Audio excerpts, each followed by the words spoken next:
Welcome to Gone Fishing, a show diving into the cybersecurity threats that surround our highly connected lives. Every human is different. Every person has unique vulnerabilities that expose them to potentially successful social engineering. On this show, we'll discuss human vulnerability and how it relates to unique individuals. I'm Connor Swalm, CEO of FinSecurity, and welcome to Gone Fishing.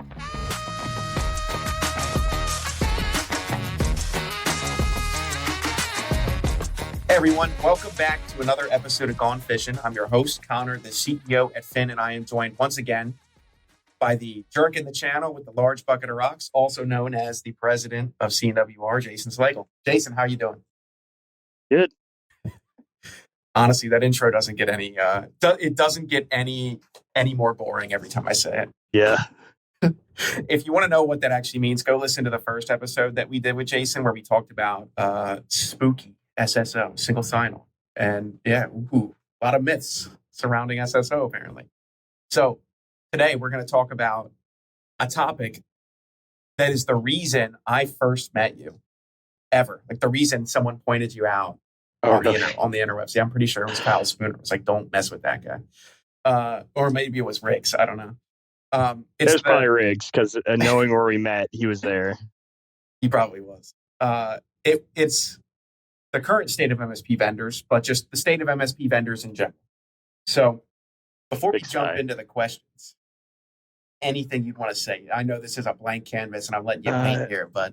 No, I mean, so over the years, my opinion on this hasn't changed, but it's changed a little bit. I will say the outward state of vendors doesn't always necessarily match the inward state of vendors. And I don't know how to fix some of the problems that I'm sure we're going to address. I mean, we need people smarter than me to figure this out.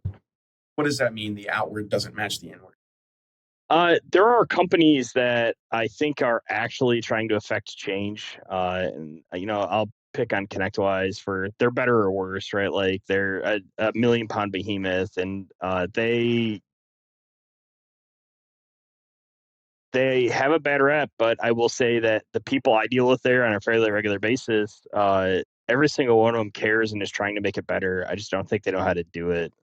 But we'll go into that. I was trying not to call people out by names, but you kind of forced me into a corner there. So there we go. I said you could paint anywhere you wanted on the canvas, and you drew a circle around that statement. I did. It's okay. Okay. I won't get spicy text from anyone about that, I'm sure. Oh, you probably will, for sure. You get spicy texts anyway from things you didn't even say on this podcast.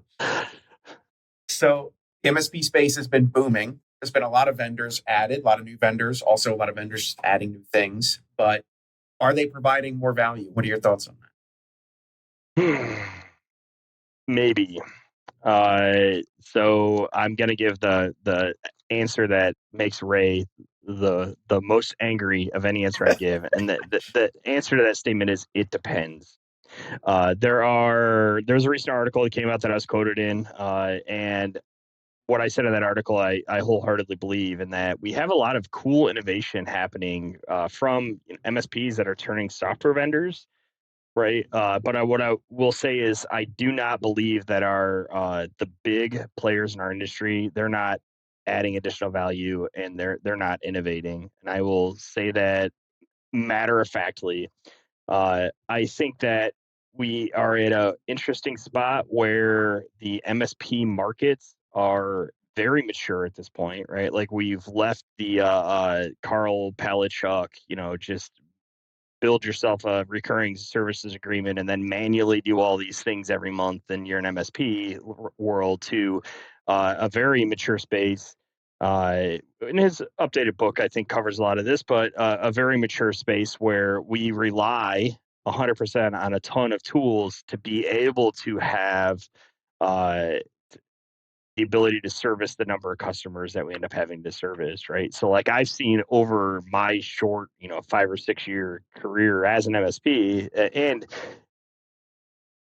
my 22-year career in IT before that, the number of systems or servers that a single admin is expected to manage go from like 3 to 10 to 100 to like we're running hundreds now, right? It's like, I've got a single sysadmin managing 350, 400 Linux VMs, right? Like in automation and tools that allowed that to happen. But that maturity has brought with it money, right? And the PE firms in particular, they see, man, this industry is growing like hotcakes, and because it's growing like hotcakes, you tend to see stupid amounts of investment money coming into it. And anytime you have stupid amounts of investment monies, the amount of money, the cost essentially, or the revenue that a company goes for, that multiplier of EBITDA or revenue, whatever you want to track valuation by, those valuations go up. When those valuations go up, people are incentivized to go build things to sell. And I think generally the build to sell model doesn't necessarily serve the end user well. Like it can solve an immediate problem, but when that sale inevitably happens, it's usually sadness for everyone involved. It is. It's a very opposite. I believe it's Simon Sinek's The Infinite Game. Yeah. It's like, well, if we were here forever doing this thing, what would we do? And let's do that thing today then.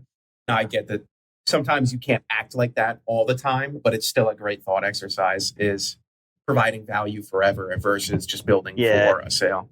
Well, and it's really interesting to see that in the average tenure of the CEO, right? It used to be people would become CEO of Ford, right? I'm gonna pick on them, right? And they'd be CEO for like 25, 30 years. The average tenure of CEOs now is what, 2 to 4 years at most. And so they tend to take uh, to go back to my nerd roots, they use a greedy algorithm. They take the locally optimized choice in all cases. Like, what can I do to pump the stock up now to benefit myself in this exact moment, knowing that problem that's going to create 4 years down the road, this could be the next guy's problem. Yeah. There's a lot of, well, if I don't do this, my competitors are going to do it. So I have to in order to stay relevant as well. I've heard that sentiment echoed a lot by other people that I'm friends with that work at vendors or own other vendors as well. I mean, in the MSP space in particular, we're seeing that now, right? I'm seeing the big three now, because it was four, and now two of them got smashed together to become an evil superpower. Uh, uh, they are buying companies that I don't think they actually would normally buy, just to stop their competitors from buying them. I don't know. When you have a lot of money, I guess that's what you start doing. Everything looks good to buy then. So I have a good friend of mine that used to work in baseball. He was the director of baseball operations for the Tigers, and he called baseball like a giant board game where he gets given monopoly money, right? It's money that's not his money. And his goal is to assemble with the money he has the most advantageous team of things, which happen to be people, right? And that is the game, that is the meta essentially of baseball. There's a meta in the MSP industry, right? Of, if you have money and you can make a strategic purchase of a young company that is probably going to make something of themselves and then become a competitor to a product you already own later because they're out innovating you, or they're going to be snatched up by a competitor of yours once they get a little bit more mature and are again going to become a competitor. You can buy them now and just you don't even care if the company continues to exist. You can buy them just to remove that as an option down the road in the future. It's a pretty terrible place to live in, honestly. It's a world where the end user gets screwed in both ways. Yeah. Not only are they paying more to use the big vendors' tools because, well, they made that money through profit most likely, but also you're then deprived of the innovation that smaller entrant would have created given enough time. Yeah, it's a hard place to be because sometimes those checks start looking very, very, very appetizing.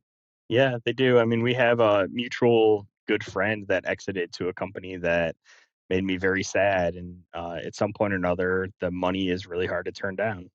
Because, so that's, I guess we've gotten away from the MSP vendors and into what does it look like to actually sell your company? But one thing I want to focus on is a lot of our partners at Fin and a lot of partners that I talk with that I've just been friends with for quite some time find it hard to identify the good from the bad. I don't want to say the good from the bad. The great from the average is how I'll put that. Just because they all say the same things. They all look the same. Nobody's going to come out right and say, "Yeah, I'm garbage. Please don't work with all of it." Nobody says that. So, what are some tips that you? What are some ways that you evaluate vendors, or what are some ways that other people can actually figure out, are they Yeah, working with somebody who's going yeah. to be good for them? So okay, I have a number of tips or things I can give here, right? The one is find out about contract terms. I have concerns about companies that want to lock you into 3-year auto renewing contracts, right? Because if you can compete, I realize the ROI and I realize the reasons they do it, and I realize all the valuation reasons that people do that, right? Like, however, they don't have to be auto renewing, and they can be a year, and they don't impact your valuation as a vendor all that much, right? When you have an evergreen contract, especially with a short renewal time, what that tells me is you're concerned with keeping me forever, whether or not you plan to like actually continue to deliver and build value on your product. Another big one that I use a lot of times, so I make ROI based decisions almost always these days, right? And I've already made the purchasing decision usually when I'm talking to somebody. But when I do talk to somebody new, I my goal is to immediately get them off of their scripted demo immediately. I will push and I will poke and I will go whatever direction that I can in that demo to take them to an area of the program they do not want me to see. Because there in ancient history, I worked with a company called Indicative, which eventually got bought by somebody, which eventually got bought by CA. It was a monitoring tool, and the demo was amazing. It was like epic, the best monitoring tool I've ever seen. As it turns out, I'm pretty sure the budget on the demo was higher than the budget for development of the entire product. So the understand when you're taking a demo of a product that curated demo is the best you will ever see that product work. It will never work that good in your own usage because a lot of work went into making that demo look flawless. So if Yeah. there's hiccups in the demo, you're definitely going to have hiccups when you go to use the product. And then, yeah, just get people off demos, get them off the script. When I did demos, one thing I always appreciated is somebody saying, "So you know, of course you're going to tell me your shit doesn't stink, but what don't you do well? What do Yeah. people not like?" And I always loved going right into that because it was always the quickest way to fix it. Yeah. Like either address it head on or like try to understand how I should change the way things work.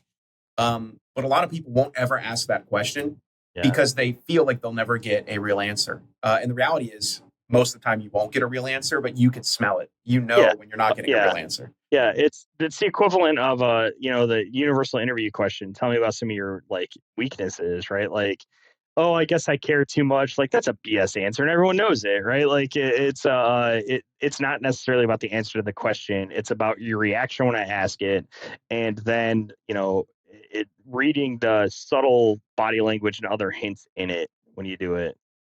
Yeah, I always ask, when's the last time somebody was pissed at you and how did you handle it? Ooh, It's that's a like good one. that's that's way more indicative of how Yeah. someone's gonna treat you and others. And then the second question I always ask is, yeah, work's great, and I really hope you enjoy your time here. Like I'm hoping you're only applying because you want to work here. However, what do you do outside of work? Like Yep. this is this much of your life. What Yeah. do you do with the rest of it? I want to know who you are. Yeah, we ask that. You got to be careful because that's somewhat protected in some places now. So people can get cranky, like, "Oh, what's it matter to you?" Like, but yeah, we usually try to. It's the same thing. We talked about. I think before we came on, we were talking about hiring and culture and other things like that. In the end, I consider the relationships I have with the good vendors that I appreciate and use to be similar to the relationship I have with my employees. And I want a cultural fit with my vendors. Yeah. Right. Like I appreciate you guys because I can just go into your Slack channel and, hassle the crap out of you and good naturedly rib you and the memes flow and like all the things. So like we're a good cultural fit for one another. And that's the case with a lot of other vendors that I actually use really well. I do. Yeah. Go ahead. I was you go. What were you about to say? I have the final piece of it when you ask me because my third one of these I've recorded over the last little bit. So when you ask me my final piece of advice, I have a good one. Okay. No, I was going to ask. So, what are some other ways folks can actually identify? So it's make sure you get people off the canned demo. Yep. A piece of advice I've always given is go ask the community, Yep. especially if you're an MSP. It's like Yep. people don't shit on vendors that are actually good. Yeah. Largely, I would say largely, there's always the bad apple, but if you talk to a lot of your friends and a lot of the folks in your industry aren't saying good things, it's probably for a reason. Yeah, go look at Glassdoor, right? And how they treat their employees. Yeah, go look at how it is to work there, right? That's another one I've done in the past, right? If a place is treating their employees poorly, then they're almost certainly going to be treating their customers poorly. And even if they're not, it means that I'm going to go through 14 different salespeople, right? And support people aren't going to stick around long enough to actually be good at it. Yeah, I really like your perspective of when you're working with a vendor, specifically with how typically ingrained they have to be in your business and your client's business. It's like, this is like one of my employees. I want to be able to access them in a certain capacity. I'm going to treat them a certain way, and I want them to have the same level of respect for me. But a lot don't think about it like that. You know what? You said you had the thing for the last thought. So for anyone who's listening who wants to learn a little bit more, or you have one piece of advice for them, what is it? What's that one piece? When you build your contracts with your vendors, if they force you into anything other than a month-to-month contract, add an exit clause on sale. Oh, if they sell. If they sell, you have the right to notify, or you have the right to cancel within 90 days of notification of a sale, right? I am starting to write that into anything I do going forward if they require a contract, because the evil empire has bought enough of my enough of my products that I use, and I just generally don't want to do business with them. So I'm starting to write that clause into contracts. And if they won't do that, that's probably a red flag. Yeah, because that means everyone's interested in selling at some point, but that means that they think it would be detrimental to their and when some of the vendors in our space are hiding acquisitions because they know they're going to impact the earnout of the company they're buying, because it's going to negatively impact their sales and it's going to negatively impact their retention, then we have a problem. There's a few that I think I know are like that. Yeah. Just a few. Awesome. Well, thanks for joining us. Yep. This was a blast, as always. Your candor and your honesty, however spiky people feel, is refreshing at some points. Cool. Thank you. You at least got that from me. Yeah. If anyone's interested in reaching out to Jason or saying hey on LinkedIn, we'll put all of his contact information everywhere you can find him in the show notes. So feel free to reach out. All right. See you all next time. Yep. Thanks so much for tuning in to Gone Fishing. If you want to find out more about high-quality security awareness training campaigns, how to launch them in ways that actually engage employees to change their habits, then check us out, FinSecurity, at finsec.io. That's PHINSEC.io. Or click all of the wonderful links in our show notes. Thanks for fishing with me today, and we'll see you next time.